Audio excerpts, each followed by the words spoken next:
আসসালামু আলাইকুম। Crown cement সকালের খবরে আমন্ত্রণ জানাচ্ছি আমি মালিহা হোসাইন।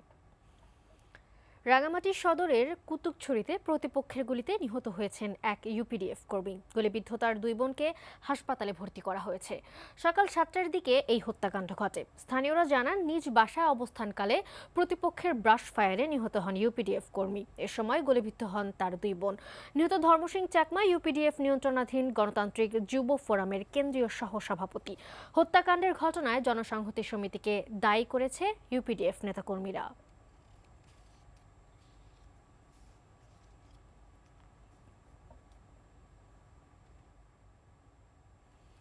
মানিকগঞ্জ সদর উপজেলার হাটিপাড়া ইউনিয়নে ৯ বছরের শিশু আতিকা হত্যার জেরে ক্ষুব্ধ জনতার গণপিটুনিতে দুজন নিহত হয়েছেন।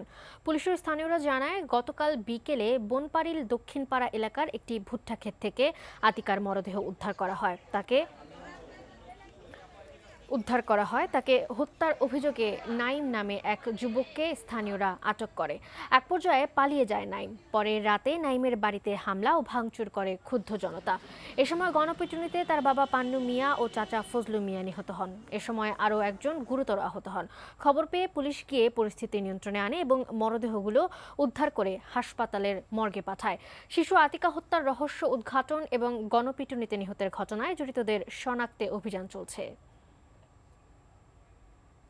বিএনপির সাংগঠনিক সম্পাদক এম ইলিয়াস আলী এক রাতে বাড়ি ফেরার পথে একদল লোক তাকে তুলে নিয়ে যায়। দেখতে দেখতে চলে গেছে 14টি বছর।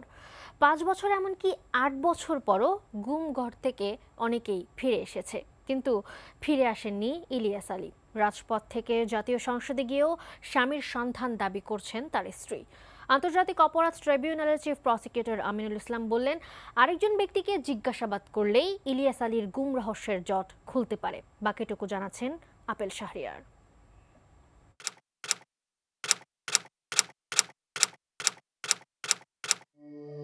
সময়টা 2012 সালের 17 এপ্রিল। রাতে রাজধানীর শেরাটন হোটেলে মিটিং শেষে বাসায় ফিরছিলেন বিএনপি নেতা ইলিয়াস আলী। বনানীর বাসার কাছে পথ রোধ করে গাড়ি চালক সহ জোর করে ইলিয়াস আলীকে তুলে নেয় একদল লোক। এখন অবধি গাড়ি চালক সহ তার খোঁজ নেই। ইলিয়াস আলীর সন্ধানে তৎকালীন প্রধানমন্ত্রী শেখ হাসিনা সহ প্রশাসনের দ্বারে দ্বারে ঘোরেন তার পরিবারের সদস্যরা।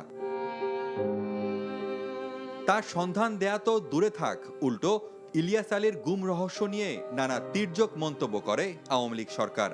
শত শত গুম আর খুনের মধ্য দিয়েও ক্ষমতায় টিকে থাকতে পারেনি ফ্যাসিস্ট শেখ হাসিনা। ছাত্র জনতার আন্দোলনের মুখে ভারতে পালিয়ে যাওয়ার পর অন্তর্বর্তী সরকার গঠন করে গুম কমিশন। তাদের তথ্য অনুসন্ধানে উঠে আসে ইলিয়াস আলী সহ অসংখ্য গুমের ঘটনায় জড়িত আইনশৃঙ্খলা বাহিনী। এই ঘটনার সঙ্গে সন্দেহভাজন বেশ কয়েকজনকে জেরা করে তদন্তকারী সংস্থা। এদের মধ্যে ইলিয়াস আলীর হোটেল থেকে বের হওয়ার পর গতিবিধি জানানোর দায়িত্বে থাকা একজন 164 ধারায় জবানবন্দিও দিয়েছেন।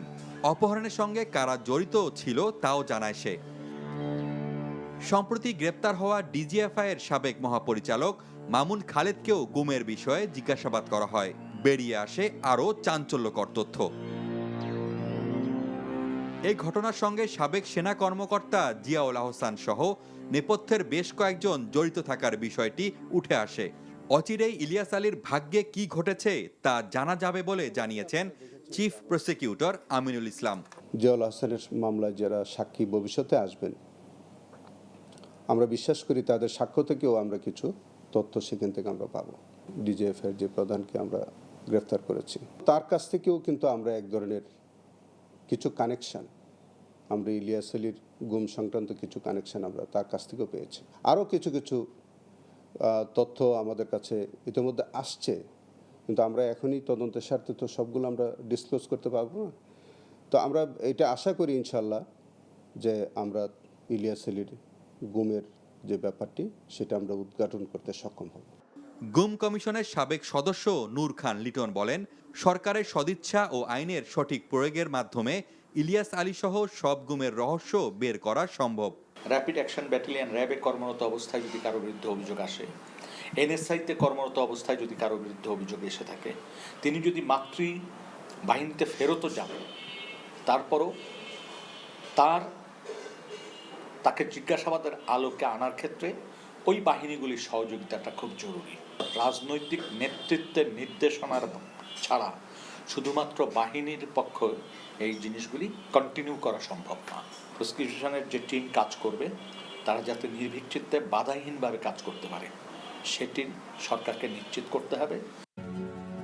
ইলিয়াস আলীর সন্ধান চেয়ে এখনও অধীর অপেক্ষায় তার পরিবারের সদস্যরা। মাননীয় স্পিকার, আজকের এই মহান সংসদে দাঁড়িয়ে আমিও জানতে চাই ইলিয়াস আলী কোথায়। Apple Shahriar, NTV news, Dhaka.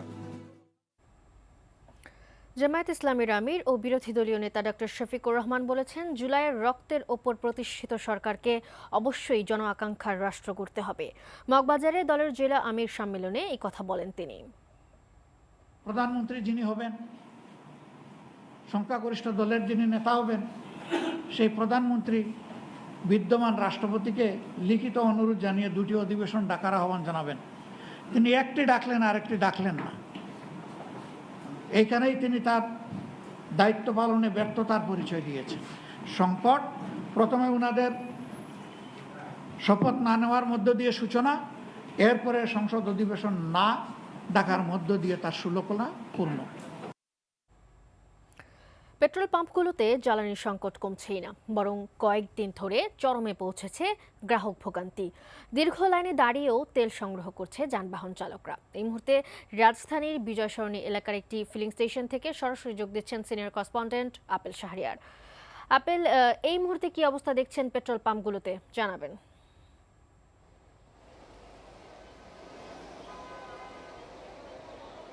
দিন যত গড়াচ্ছে জ্বালানি তেলের যে চাহিদা ততই বাড়ছে এবং আমি রাজধানীর বেশ কয়েকটি ফিলিং স্টেশন ঘুরে দেখেছি। সেখানে দেখলাম যে দীর্ঘ লাইন যানবাহনের। আর আমি এখন যে বিজয় সরণি এলাকার যে ফিলিং স্টেশনের সামনে আছি, আপনি হয়তোবা আপনাকে দেখানোর চেষ্টা করব যে আমার পিছে যে কত দীর্ঘ লাইন লক্ষ্য করা যাচ্ছে। এবং একই সঙ্গে এখানকার যে যারা ভুক্তভোগী অর্থাৎ যারা তেল নিতে এসেছেন তাদের কথা যে এত কেন সময় লাগছে, প্রায় 5-6 ঘন্টা 7 ঘন্টাও সময় লেগে যাচ্ছে। এবং অনেক সময় আমি দেখেছি যে যারা মিনি ট্রাকগুলো এখানে তেল নেওয়ার জন্য এসেছে তারা নাকি গতকাল রাতে অর্থাৎ রাত 8টা থেকে নাকি এখানে লাইনে দাঁড়িয়েছিলেন, এখন পর্যন্ত তারা তেল পাননি। এই যে একটি ভোগান্তি এবং তাদের যে বিড়ম্বনার মধ্যে তারা পড়ছেন, এইটি থেকে তারা সমাধান চাচ্ছেন। এবং বলা হচ্ছে সরকারের পক্ষ থেকে যখন বারবার বলা হয় যে জ্বালানি তেলের সরবরাহ স্বাভাবিক রয়েছে, কিন্তু যখন মাঠ পর্যায়ে অর্থাৎ যখন ফিলিং স্টেশনগুলোর সামনে যাওয়া হয় তখন কিন্তু চিত্র কিছুটা ভিন্ন লক্ষ্য করা যাচ্ছে। এবং একই সঙ্গে সরকার কিন্তু সর্বোচ্চ চেষ্টা করছে এবং খোলা বাজারেও যে তেল বিক্রির যে প্রবণতা আমরা দেখেছি এবং ভ্রাম্যমাণ আদালতও কিন্তু বসানো হয়েছে রাজধানী সহ দেশের বিভিন্ন জায়গায়, যাতে কেউ যাতে মজুত না করে সেই বিষয়টি কিন্তু নজরদারির মধ্যে রেখেছে। তবে এখনকার যে বাস্তবতা আমি যেটি দেখেছি যে যেভাবে দিনকে দিন জ্বালানি তেলের জন্য ফিলিং স্টেশনের সামনে যে দীর্ঘ লাইন লক্ষ্য করা যাচ্ছে তা আসলে শেষ কবে হবে সেটি একটি দেখার বিষয়। এবং একই সঙ্গে এখান পেট্রোল পাম্প যে কর্তৃপক্ষ তারা বলছেন যে সব ফিলিং স্টেশনগুলোতে যদি চাহিদা মতো তেল সরবরাহ করা যেত তাহলে এরকম বড় যে ফিলিং স্টেশনগুলো আছে সেখানে চাপ কিছুটা কমে আসতো। সকালের খবর এটুকুই। এই খবরের ভিডিও সহ আপডেট জানতে ভিজিট করুন এনটিভি অনলাইন www.ntvbd.com। এছাড়াও এনটিভির জনপ্রিয় সব অনুষ্ঠান ও খবরের আপডেট জানতে ভিজিট করুন আমাদের ইউটিউব ও ভেরিফাইড ফেসবুক পেজ। 12টায় মধ্যাহ্নের খবর দেখার আমন্ত্রণ রইল। ধন্যবাদ সবাইকে।